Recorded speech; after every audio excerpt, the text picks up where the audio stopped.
Hello बच्चों, स्वागत है आपका दोबारा से सुधीर सर फाउंडेशन क्लासेस में। देखिए, ध्यान दीजिए, आज आप लोग के लिए एक नया टॉपिक लेकर आए हैं। उस टॉपिक का नाम क्या है? नील्स बोहर का परमाणु मॉडल। देखिए, हम आगे क्रम में आप लोग क्या क्या चीज बता चुके हैं, ध्यान दीजिए। आप लोग को मैं क्या बताया हूँ? रदरफोर्ड का अल्फा का प्रकीर्णन, ठीक है। उसके बाद रदरफोर्ड का परमाणु मॉडल भी, थॉमसन का परमाणु मॉडल या तरबूज का मॉडल बताया गया, ठीक है। आज हम आप लोग को क्या बताएं? नील्स बोहर का परमाणु मॉडल। क्या बताएंगे? नील्स बोहर का परमाणु मॉडल। देखिए, नील्स बोहर ने क्या कहा? कहा कि जो परमाणु का नाभिक होता है ना भैया, क्या होता है? नाभिक। तो हम एक नाभिक बनाते हैं, किसका? परमाणु का। परमाणु का नाभिक जो होता है वो धनावेशित होता है। कहने मतलब क्या होता है? धनावेशित, यानी प्लस वाला होता है। क्या होता है? ना, जो परमाणु का नाभिक होता है वो क्या होता है? धनावेशित होता है। और उस नाभिक में क्या होते हैं? प्रोटॉन और न्यूट्रॉन, यानी पी होता है और एन होता है, दो चीज होते हैं। परमाणु में के नाभिक क्या होते हैं? धनावेशित होते हैं, जिसमें प्रोटॉन और न्यूट्रॉन पाए जाते हैं। चलिए, इतना हुआ। अब इन्होंने क्या कहा, नील्स बोहर ने, कि जो इलेक्ट्रॉन होते हैं वो नाभिक के चारों ओर वृत्तीय पथ पर गति करते हैं। देखिए, जो आपका थॉमसन का मॉडल था उसमें तरबूज के बीज की तरह धसे हुए थे इलेक्ट्रॉन, ठीक है। जो आपका रदरफोर्ड का था वो सर्पिलाकार गति कर रहा था। लेकिन नील्स बोहर का क्या कह रहा है? वो कह रहा है क्या? वृत्तीय पथ पर। तो हम मान लीजिए वृत्तीय पथ कह रहा है, तो वृत्तीय पथ बनाते हैं। एक पथ हो गया, दो हो गया, तीन हो गया, और एक और मैं बनाता हूँ, चार। तो ये वृत्तीय पथ बन गया ना भैया। देखिए, क्या बन गए? वृत्तीय पथ। और एक हमारा बीच में क्या हो गया? नाभिक। चलिए कुछ नाम दे देते हैं। बीच का क्या हो गया? हमारा नाभिक। और भी क्या होता है भैया? बता दिया गया, नाभिक धनावेशित होता है। क्या होता है?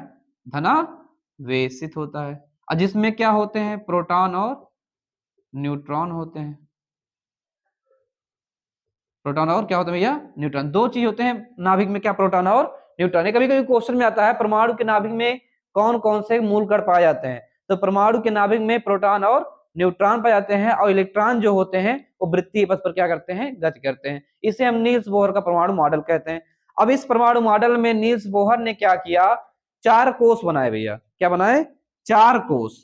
चार क्या और भी कह सकते हैं? कोष बनाए। चार मत कहिए, एक तरह से कोष बनाए। क्या बनाए? जो इलेक्ट्रॉन गति करता है उनका कोष बना दिया भैया। क्या बना दिया? कोष। और उन कोष का नाम के, एल, एम और एन डैश डैश आगे बढ़ा सकते हैं। के, एल, एम और एन डैश डैश करके आगे आप बढ़ा सकते हैं। यानी ये नाम दिया कोष का, के, एल, एम और एन, ठीक है। और इसी पथ पर क्या होता है? इलेक्ट्रॉन गति करता है। और इन्होंने क्या कहा? जो इस पथ पर इलेक्ट्रॉन होते हैं उनकी जो संख्या होती है भैया, वो 2n² होती है। क्या होती है?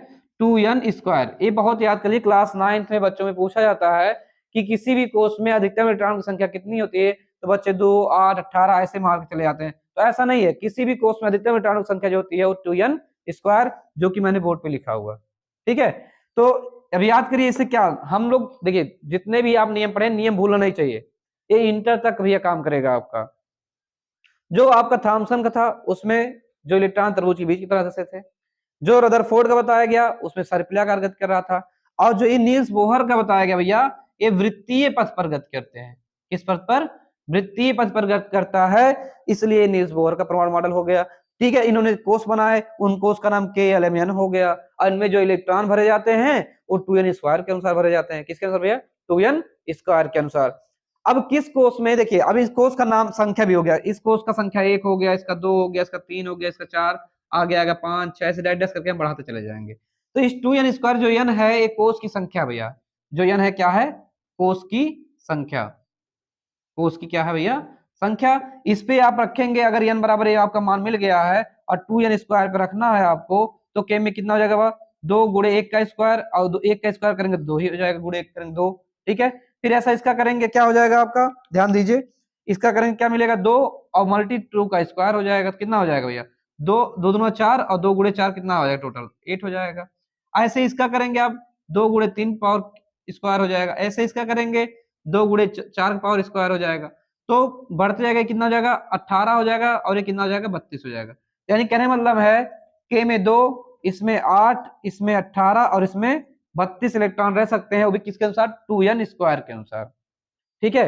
अब देखिए, इसका जो इलेक्ट्रॉनिक विन्यास का नियम है भैया, उस नियम को हम अगले वीडियो में बताएंगे। जिनको भी इलेक्ट्रॉनिक विन्यास चाहिए नील्स बोहर के परमाणु मॉडल का या के, एल, एम, एन के अनुसार, वो कमेंट में जरूर लिखें कि हमको इलेक्ट्रॉनिक विन्यास नहीं आता है, हम इलेक्ट्रॉनिक विन्यास सीखना चाहते हैं, तो हम आपको इलेक्ट्रॉनिक विन्यास जरूर बताएंगे। और नहीं कहेंगे तब भी बताएंगे, लेकिन कोशिश करिए आप कमेंट के द्वारा अपना कमेंट भेजिए ताकि हम लोग उस पर वीडियो बना सकें। तो देखिए, मुझे विश्वास है ये भी नियम आपको या ये मॉडल समझ में आया होगा। ठीक है, तो इस मॉडल में क्या है, वृत्तीय पथ पर नाभिक धनावेशित होता है। नाभिक में क्या होते हैं, प्रोटॉन और न्यूट्रॉन होते हैं। इसमें जो कोष होते हैं K, L, M, N, अणु होते हैं। ठीक है, इनमें जो इलेक्ट्रॉनों की संख्या होती है 2n स्क्वायर होती है, और इसी के अनुसार हम लोग इलेक्ट्रॉन भर सकते हैं। मैंने देखिए भर के भी बताया आप लोग को कैसे कैसे भरा जाता है। 2, 8, 18, 32 इलेक्ट्रॉन कोषों में रह सकते हैं। चलिए ध्यान दीजिए, अगर हमारा वीडियो समझ में आया हो तो वीडियो को लाइक कर दें, फिर से बार बार हम लोग कहते हैं। और अगर हमारे चैनल पर नए हैं, चैनल को सब्सक्राइब करें। ठीक है, और कमेंट करना ना भूलें। मिलते हैं आपसे अगले वीडियो में आपके इलेक्ट्रॉनिक विन्यास के साथ। ठीक है, तब तक के लिए जय हिंद, वंदे मातरम दोस्तों।